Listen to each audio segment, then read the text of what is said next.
Assalamualaikum warahmatullahi wabarakatuh. Alhamdulillahi rabbil alamin. Wassalatu wassalamu ala rasulillahil karim wa ala alihi wa ashabihi wa man wala, amma ba'd. Ikhwani wa akhwati fillah, a'azani Allah wa iyyakum jami'an.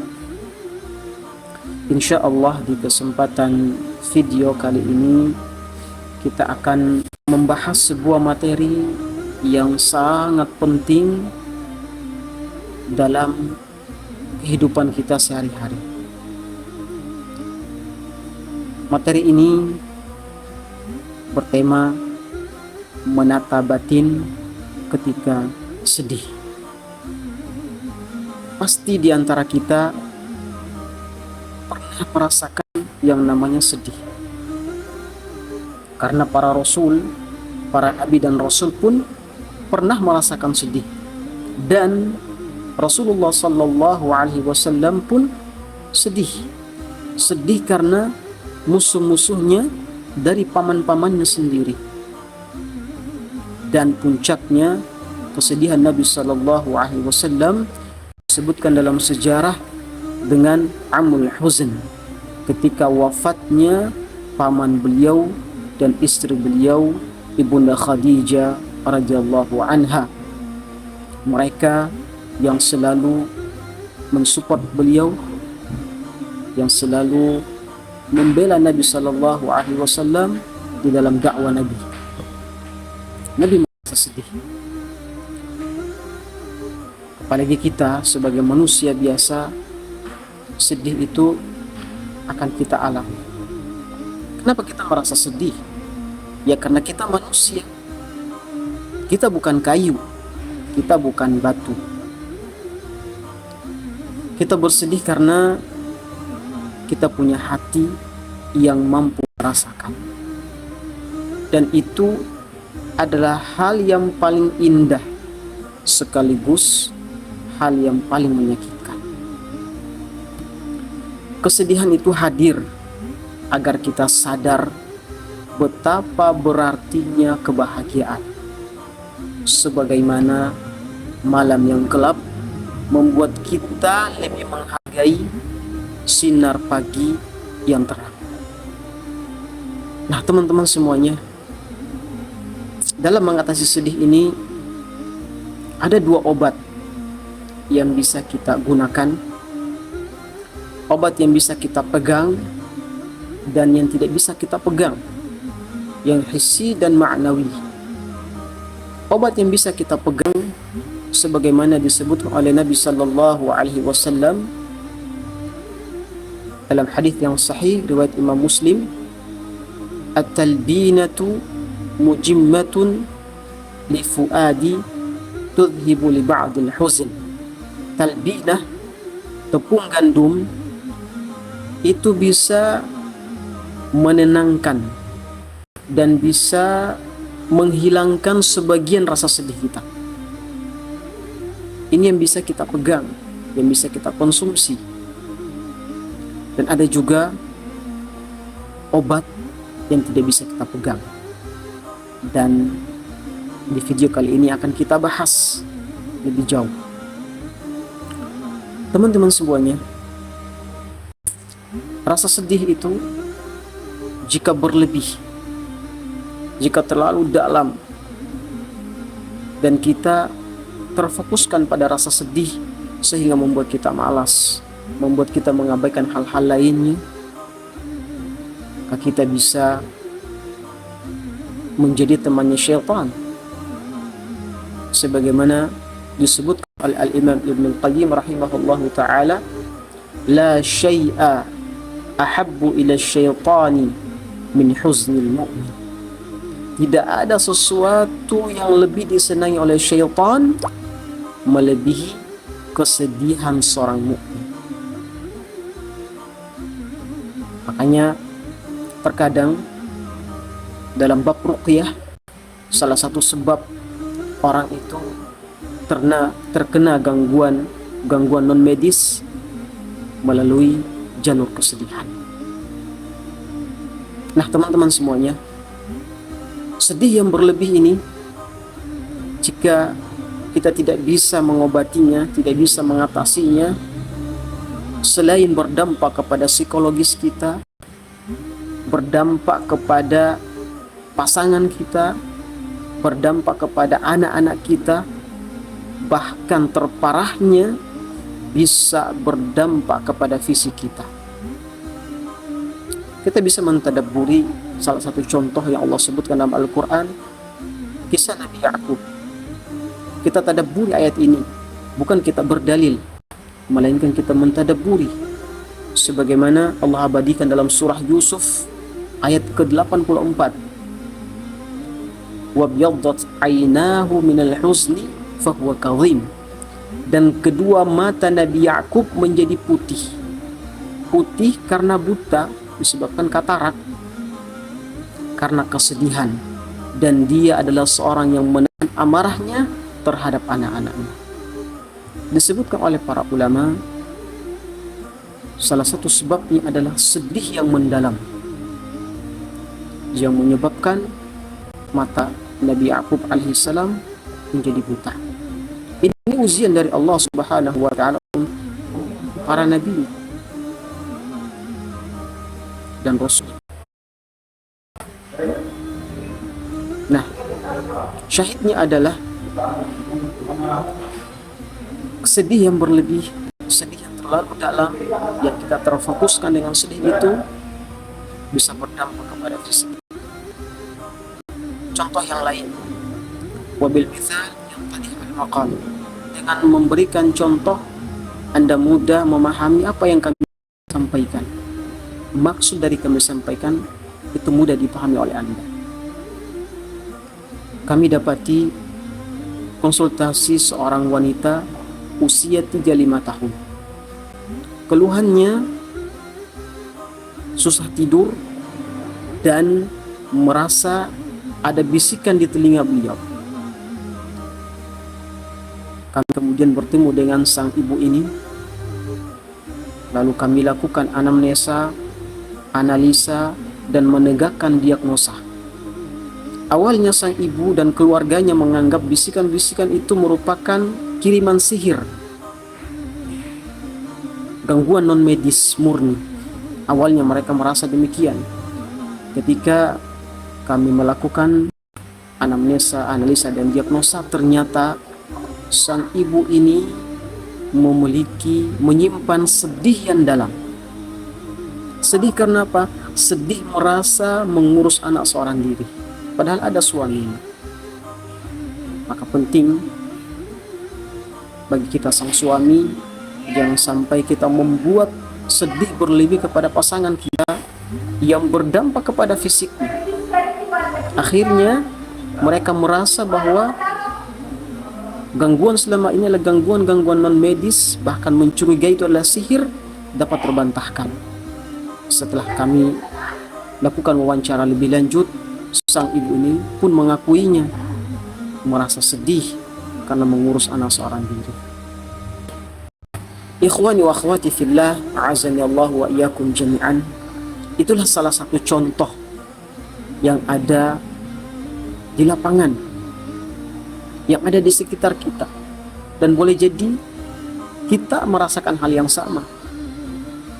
Dan masih banyak contoh lainnya sampai pada tumor, kanker, disebabkan karena rasa sedih yang mendalam, rasa sedih yang tidak bisa dirilis. Olehnya itu, di kesempatan kali ini kita coba belajar jurus atau kaidah melepas kesedihan. Ada 3 jurus, ada 3 kaidah. Namun di kesempatan kali ini kita belajar satu saja dari ketiga kaidah itu. Yang pertama, jurusnya adalah mengaku. Apa itu mengaku? Ada 3. Mengaku rasa. Akui dulu bahwa kita sedang sedih. Jangan menolaknya, namun mengakui, ya Allah, hamba sedang sedih ya Allah. Sakit ya Allah yang hamba rasa ya Allah. Akui itu. Kemudian yang kedua, mengakui nikmat. Akui nikmat yang Allah kasih. Sebagai contoh, ketika kita bangun di pagi hari, kita lihat pasangan kita, istri kita, suami kita. Ya Allah, terima kasih ya Allah atas nikmat sehat yang Kau berikan kepada istri hamba ya Allah, kepada suami hamba ya Allah.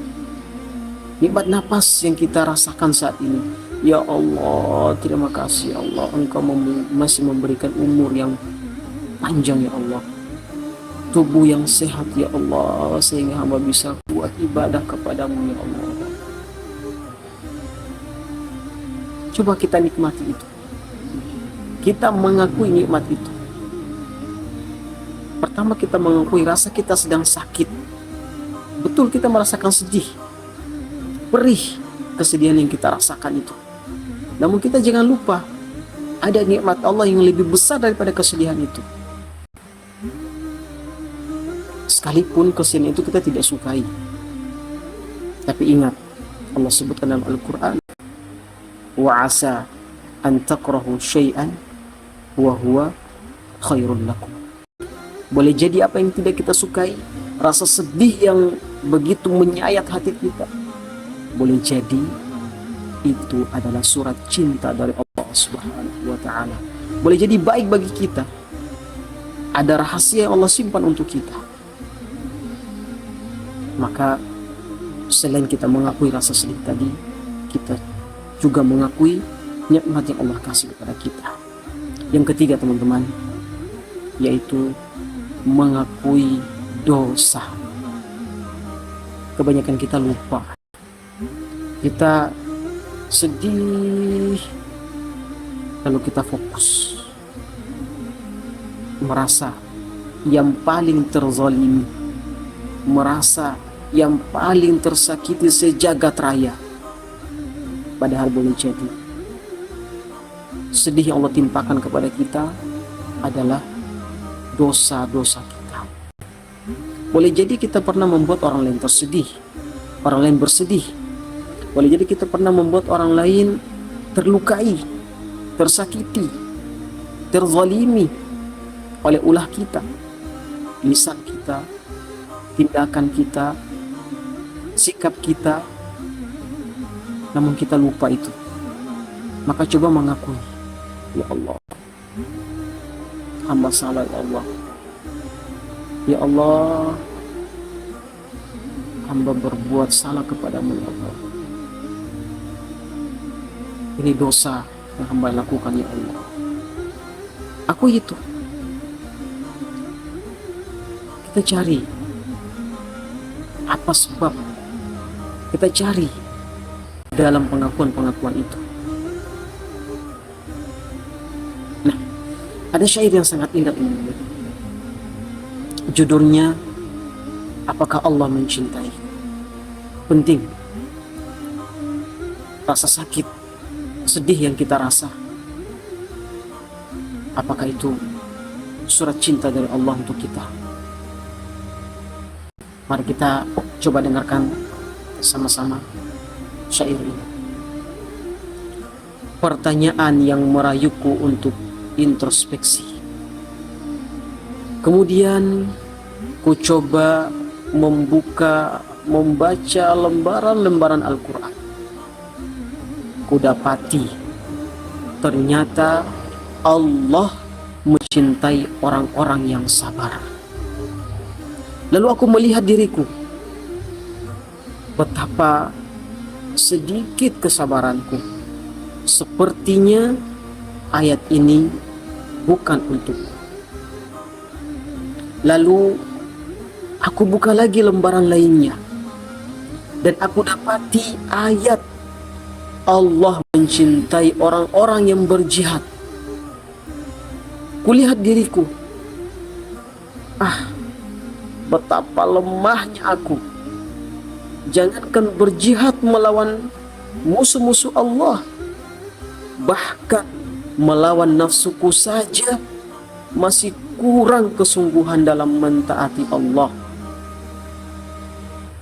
Kayaknya, sepertinya ayat ini bukan untukku. Aku buka lagi lembaran lainnya dalam Al-Quran dan aku temukan ayat Allah mencintai orang-orang yang berbuat ihsan. Waduh, apalagi ini sungguh sangat teramat jauh dari derajat ihsan. Aku berbuat baik itu masih banyak modus dan rasa harap dari manusia. Berbuat baik butuh pengakuan manusia. Sepertinya ayat ini bukan untukku. Lalu aku mulai gundah. Hatiku gundah. Tidak ada tanda pada diriku bahwa Allah mencintaiku. Ku coba lagi dan lagi membuka lembaran-lembaran dalam Al-Quran. Sampai akhirnya aku mendapati sebuah ayat. Ternyata Allah juga mencintai orang-orang yang suka bertaubat. Maka aku segera merenung, jangan-jangan ayat ini untukku dan orang-orang sepertiku.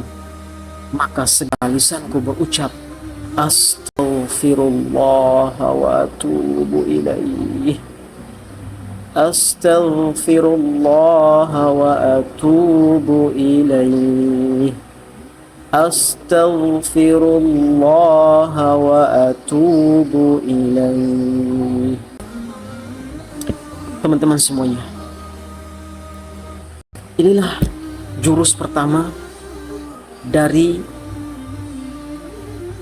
melepas kesedihan, yaitu mengaku rasa kita, rasa sedih kita, mengaku semua nikmat yang Allah kasih, dan mengaku dosa yang kita lakukan, tentu di hadapan Allah Subhanahu wa Ta'ala.